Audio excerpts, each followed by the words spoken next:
This is the most complicated bit of Playhouse. This is the one that's been taking most of my time over the last few weeks.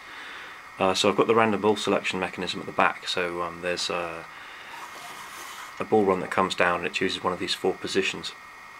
And based on going into one of those random positions, that actually has to activate something. And in previous videos I was talking about having this elevated so it would auto rewind after it's been pushed in. But actually I found the best way is to use these weights, which you can see comically dangling around up here.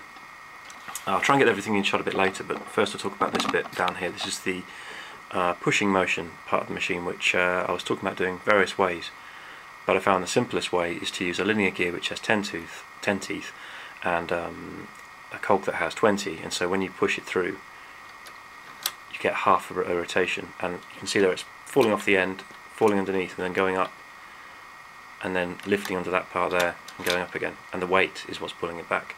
So there's a few bits of slope parts here to pull it in, and there's some sliders on the bottom, and the fundamental thing is that bit there which allows it to come up again. So when the ball comes through, it'll push that along, drop it, and the weight should pull it back, but it didn't then.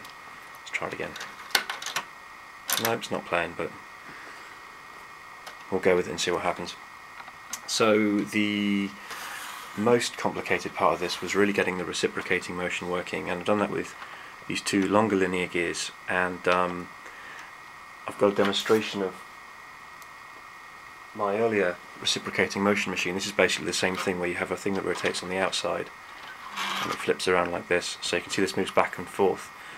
That turns this larger gear, which then moves the linear gear back and forth, and that is moving this main beam underneath it, and that's engaging with the mechanism side here. So everything is kind of laid out on these sliders.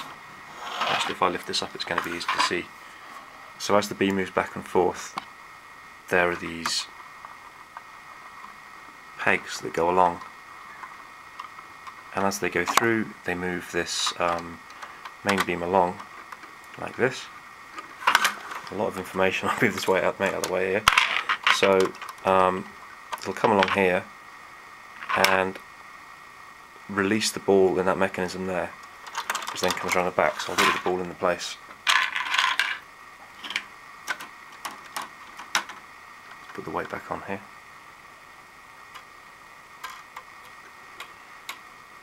So the ball goes in there ready. This mechanism's coming back, so it pushes that arm back, which lets it go in to this slot here. Then it starts pushing forward, gradually goes through, and you can see the whole mechanism is pushing through now. Then it gets to the end, and there's a little angle piece in there which just pushes the ball back, and the ball comes back behind the peg, and the reciprocating motion brings it back, and that pushes the ball back out and primes it for the next one. So it's a really nice kind of combination motion, because if you've got a ball that's gone in and done its job here, pushed it through, oh, we've just broken it, there we go, pushed it through, and it's coming back, but you've actually got one in here ready. See, it comes back and the last one pops out just as the other one goes in, so it's all very nicely tuned. So it has 4 of those. These are all identical mechanisms, and the weight does put a lot of tension on the machine, but it does seem to be the best way of doing it.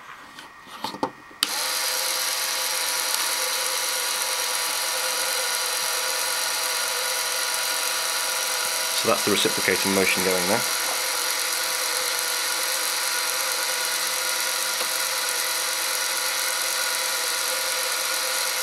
Put one of those in ready.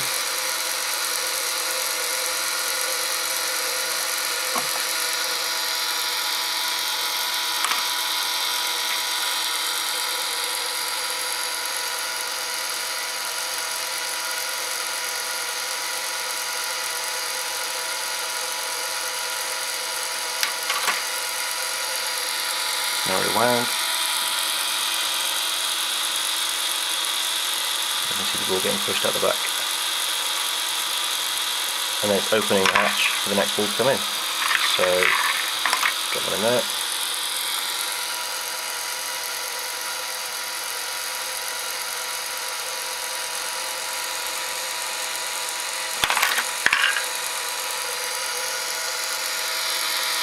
and that's the reciprocating motion there.